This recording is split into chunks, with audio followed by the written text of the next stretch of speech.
Je suis Stéphanie Cardozo, je suis enseignant-chercheur en design à l'université Bordeaux-Montaigne et je suis co-responsable de l'axe 3, Humanité évolutive, à la Maison des sciences humaines de Bordeaux. Mes recherches se déclinent en trois axes majeurs. Le premier, c'est finalement mes premiers amours dans la recherche scientifique, c'est l'interaction avec la machine et plus particulièrement les robots de compagnie.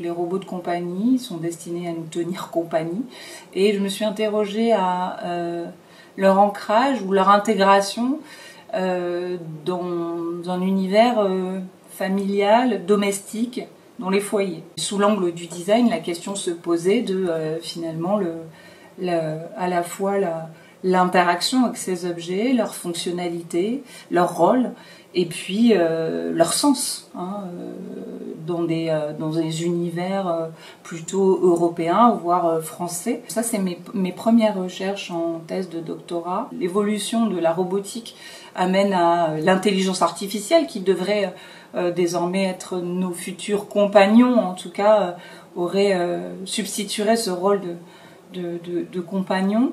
Voilà, pour l'instant c'est une recherche un peu plus en stand-by, même s'il y a quand même ces questions de rapport, d'une morphologie de l'objet et comment on interagit avec dans un espace nommé, situé. Cette situation amène à se dire on peut pas interagir avec un robot de la même manière dans un salon, dans le jardin ou bien voilà dans la cuisine. Et donc du coup peut-être que la question peut se poser aussi pour les intelligences artificielles, ou en tout cas voilà, c'est des questions qui s'ouvrent désormais. Le deuxième axe de recherche que je traite, qui est un peu sous-jacent finalement à un axe disciplinaire, c'est la question de la construction épistémologique du design, la dimension comment en fait le design aujourd'hui se construit ou se reconstruit au regard de la multiplicité des domaines dans lesquels il intervient. Donc ça va toucher beaucoup de problématiques sociales et sociétales et du coup par d'autres moyens et d'autres objets.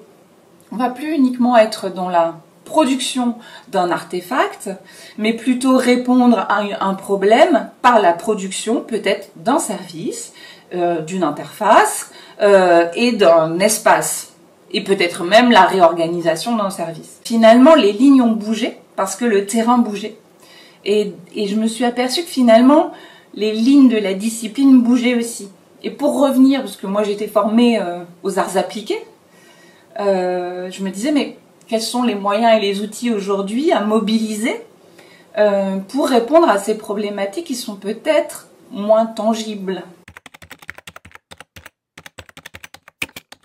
Le troisième axe sur lequel je travaille, c'est la question d'envisager le design sur des scénarios pédagogiques et de finalement considérer que les étudiants et les enseignants sont des usagers d'un espace dans lequel on a pour objectif l'apprentissage et la pédagogie. De fait, en fait, on retrouve tous les éléments du design, une spatialité, des acteurs, en contenu, et puis l'objectif à retirer. Dans l'espace du laboratoire des pratiques innovantes en design, qui est à la MSH, l'idée c'était de prendre pour prétexte des outils collaboratifs immersifs, donc numériques, table tactile, DOM 3D, et de le prendre un peu pour prétexte pour explorer des concepts pédagogiques sous plusieurs angles.